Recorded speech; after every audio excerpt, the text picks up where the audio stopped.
Jack Fremston with your face like a wrongly impounded car. Bearing under the weight of my own existence. Zach Thompson, Jack Frimston, it's another episode of Trench Tips. You know the drill.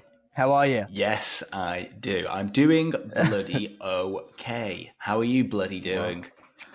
Yeah, I'm good. I have had a lot of people in my inbox saying, Jack, you're a mug from last week. Yeah, And it's and fine. being honest, if the mug fits, I forgot about it.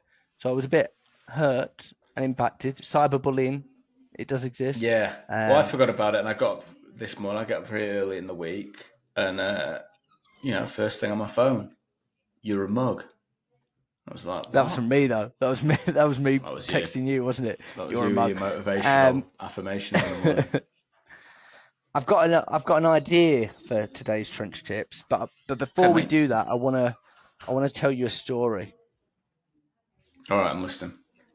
Okay, so it's the story of two lumberjacks. Okay, and they both wake up at the same time every morning, and they both go to work at the same time, and they arrive at their tree field at 9 o'clock, and they chop trees down. Okay. But one of the lumberjacks, so they do that from 9 till 5 every single day. But one of the lumberjacks goes home for an hour every day, takes a lunch break, goes home for an hour, comes back, continues chopping trees down. The other lumberjack, who works through his lunch break, cuts the exact same amount of trees down as him every single day. And he said to him, Zach, not to get confused with lumberjack, we are two different people. I've got to ask you, lumberjack, how do you do the same as me, but you take a lunch break? And he goes, I go home and I sharpen my axe for that hour. I go home, I focus on what needs to be done, and I get it done. Which I think that's not a true story. That is a parable that I've just given to you. But I think it's a great message of sometimes we work far too hard, and especially in this sense of life and working hard and picking up the phone and doing lots and lots of dials, but sometimes we don't work smart. Okay, there are lots of low-hanging fruits in the world, especially in your industry, like whatever it is you're doing. But so many people don't focus on that. They just focus on, I need more dials, I need more emails, I need to do more. Whereas actually, if you step back for a minute and think about, let me think about what I'm going to do. Okay, you sharpen your axe for an hour, then you might be in a great position. So I wanted to use this. That was my story time. Did Very good. did you like it? I really, really enjoyed it, and obviously I've seen the way you talk about wood before, so I'm not surprised with how well you told it. Trying to get you to hold this anyway.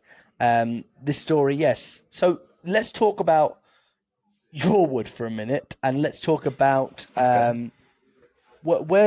how would you sharpen your axe? Okay, so how do you work smart and not just necessarily work hard?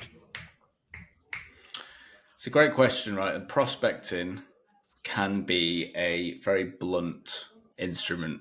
It can just be, like you say, just the mass of dials, the mass of activity, verging on spamming, depending on like how you actually implement a prospecting strategy. Or it can be a very sharp instrument. Okay. Hmm. So I'll give you an example.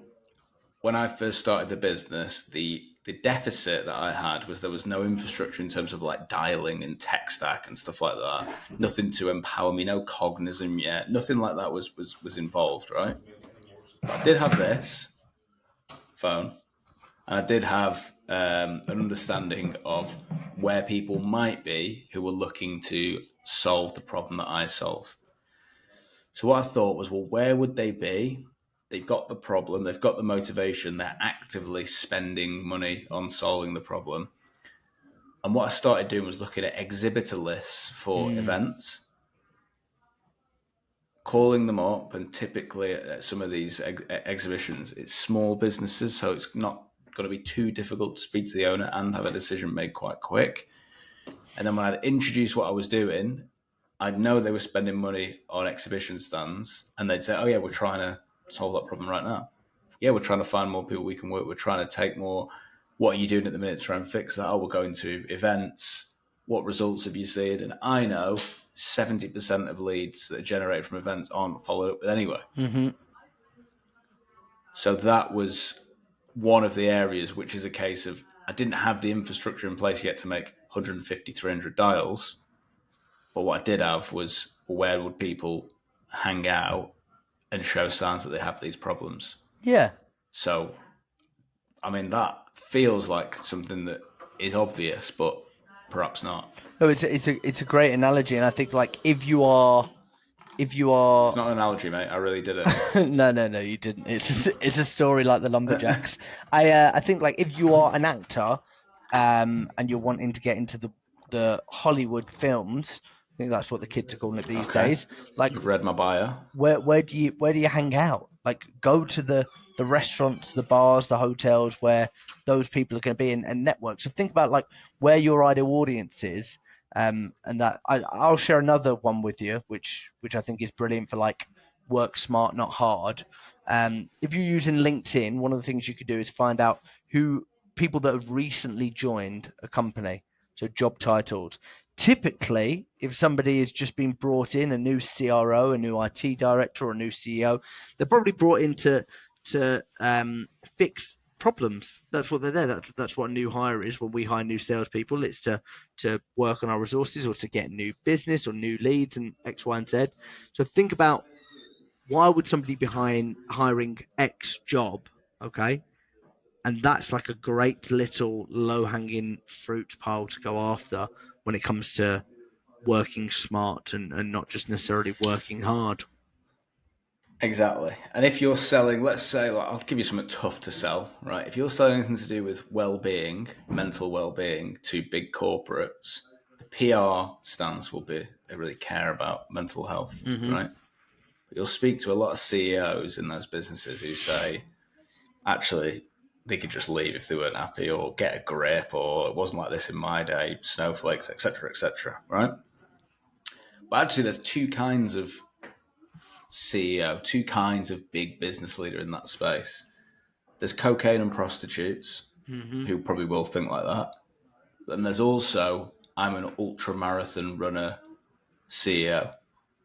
Now, if you go on LinkedIn, there's a group called Ultra Marathon CEO. So you're selling well-being. You're trying to find, well, where are the CEOs who care about performance and mental health and well-being and state of mind and value this sort of stuff? Well, there's a forum full of people who are saying, look how much I care about that. So you could make your life a lot easier from the start.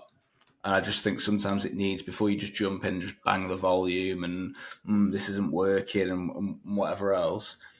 What I'm not saying is it needs hours and hours of research for every single call. I'm just saying you could refine the data before you even start, so you don't have to do any of that. 1,000,000%. And one of the things we say is like the majority of people in offices these days have two screens. You can have your dialer open. You can be doing your dials. You can be doing the work whilst also thinking outside of the box. Like if you're doing the same thing over and over again and expecting different results but getting the same results, what is that? What's that the definition of? Being cool. Incorrect. It's insanity. Something you should know very well. What do you mean by that, mate? If you don't know, then I don't know. I thought you'd had the test results back by this point. No. Out of the two of us, people don't say, oh yeah, Zach the insane one. Not to your face. When you're walking around sharpening your axe. We're known as, you come to one of us for one thing, but you come to the other one of us for something else. You got a snooker table in the back now. What do you mean by that? Anyway, work smart, not hard. You got any more for us? No, but again, I'm going to put a little test out to see how far people listen to this podcast and if they've got to the end. So the test this week is, if you've watched the whole episode, I want you to put in the comments, oh my God, I can't believe Shania Twain made a guest appearance. If you put that in the comments and you've watched this, then we'll really believe that you've watched the whole thing. One guy messaged me and said, I messaged Zach saying that you're a mug, and he said to message you to get the £50. Where do I send the invoice? And I said, yeah, it's Jack at doilooklikeamug.com. Did he laugh or did he send it over? No, he's. I think he got a failed sender's receipt. Anyway, Shania Twain, you made a great guest appearance. Get it in the comments. Share it with your family. Sharpen your tool. Work smart, not hard. This has been Trench Tips. I've been Zach Frimston. And I've been Blam.